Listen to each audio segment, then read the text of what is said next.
श्री गिरिराज महाराज की जय हो। भक्ताभिलाषा चरितानुसारे दुग्धादिचौर्येण यशोभिसारी कुमारितानन्दित घोष नारी मम प्रभु श्री गिरिराजधारी।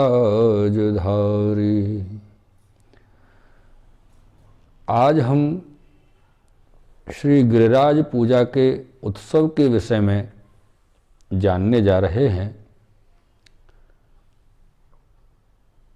गिरिराज पूजा का उत्सव किस तरह से प्रारंभ हुआ। श्री गर्ग संहिता जी के अनुसार राजा बहुलाशु ने श्री नारद जी को निवेदन किया, गुरुदेव जिस तरह एक बालक गोबर छत्ते को उठा लेता है, ठीक उसी प्रकार से श्री ठाकुर जी ने श्री गिरिराज जी को धारण किया। ये अलौकिक परम ब्रह्म स्वरूप भगवान श्री कृष्ण की लीला में श्रवण करना चाहता हूँ। तो श्री नारद जी कृपा करते हैं राजा बहुलाशु जी के ऊपर और बताते हैं, आज्ञा करते हैं कि राजन, जिस प्रकार से कृषि किसान जो होते हैं वो राजा को कर देते हैं, ठीक उसी प्रकार से समस्त ब्रजवासी जन इंद्र को वार्षिक करके स्वरूप में वार्षिक आयोजन, इंद्र पूजा का आयोजन किया करते थे। जब इन सभी ब्रजवासियों ने मिलकर के इंद्र याग की तैयारी की, सामग्रियां बनना शुरू हुई, तो अनायास ही भगवान श्री बालकृष्ण प्रभु श्री नंद बाबा से बोले, बाबा ये सब क्यों, किस लिए हो रहे हो, काय के लिए हो रहे हो। तो नंद बाबा बोले, लाला ये इंद्र पूजा की तैयारी हो रही है। तो बोले, बाबा इंद्र पूजा क्यों, या इंद्र पूजा को करने से लौकिक या पारलौकिक कौन सा लाभ प्राप्त होए। नंद बाबा कहें, लाला इंद्र की पूजा करने से मुक्ति की प्राप्ति हो, मोक्ष की प्राप्ति हो। तो भगवान कृष्ण कहते हैं, बाबा ये तो देव है, कोई भी मनुष्य शुभ कर्मों के कारण, पुण्य कर्मों के कारण से देवलोक चला जाता है और देवता बन जाता है। और देव मोक्ष कैसे दे सकता है? देव मोक्ष नहीं दे सकता, मुक्ति प्रदान नहीं कर सकता। हमको उसकी पूजा करनी है जिससे परमेष्टि ब्रह्मा जी भय खाते हैं, ब्रह्मा भी कांपते हैं। गौ, ब्राह्मण, साधु, संत, अग्नि, वेद, धर्म, ये सब उन्हीं की विभूतियां हैं, उनकी पूजा करना आवश्यक है बाबा। और ये सब स्वरूप जब भगवान ने गिनाए तो ब्रज के बड़े ही ज्ञानी और वृद्ध तत्ववेत्ता श्री सनंद जी उन भगवान की बात को समझे और भगवान से निवेदन किया, हे कृष्ण अब आप ही बताइए कि हमको गिरिराज जी की पूजा किस प्रकार से करनी चाहिए। तो यहां नंद नंदन लाला भगवान श्री कृष्ण आज्ञा कर रहे हैं, हे ब्रजवासियों, सबसे पहले तो जहां भगवान श्री गोवर्धनधर गिरिराज बाबा की पूजा करें, वहां पर गौ के गोबर से लेपन किया जाए। सर्वप्रथम कार्य गौ के गोबर का लेपन। गौ के गोबर से लेपन करने के पश्चात में भगवान को गंगा जल, यमुना जल, पुष्प इत्यादि से अर्चन, पूजन, स्नान आदि कराएं, पुष्प मालिका धराएं, दीपार्चन करें, भगवान की आरती करें। तदुपरांत में भगवान को भोग लगाए और भोग में जब भगवान के लिए सभी प्रकार की अन्नकूट की सामग्रियां पधराई जावे, तो मेरे प्रियजनों, श्री ठाकुर जी कहते हैं कि वहां पर 64 कटोरा ठाकुर जी के गिरिराज बाबा के सन्मुख में रखे जाएं, जिनमें श्री यमुना जल और श्री गंगा जल पधराया जाए। भगवान को भोग लगाएं पुरुष सूक्त के मंत्रों से।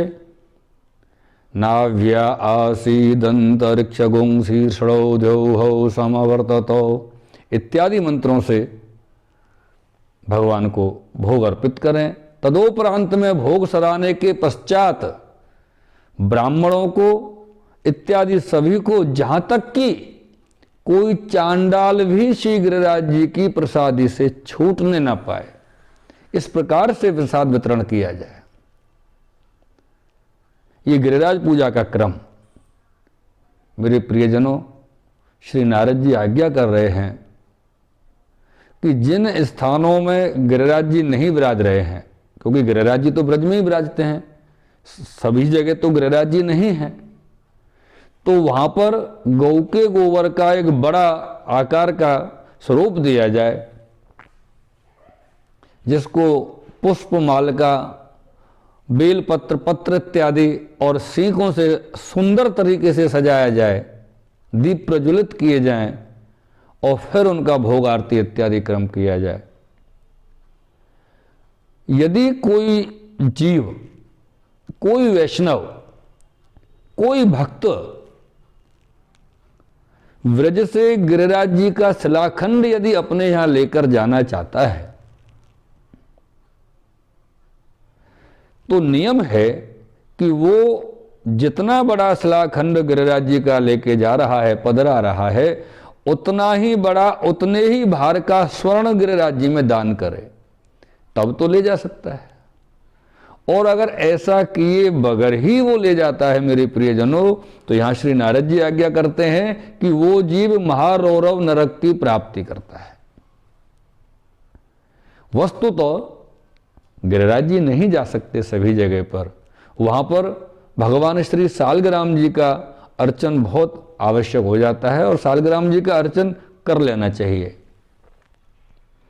और सालग्राम जी का अर्चन पूजन करने वाले भक्त को, सालग्राम जी का अर्चन पूजन सेवा करने वाले वैष्णव को, सालग्राम जी का अर्चन पूजन और भक्ति भाव से नैवेद्य समर्पित करने वाले जीव को पातक उसी प्रकार स्पर्श नहीं करते जिस प्रकार कमल पत्र पर जल नहीं ठहर सकता। मेरे प्रियजनों, ये गिरिराज जी के पूजन का छोटा सा स्वरूप आप सबके सामने सन्मुख किया, व्यक्त किया।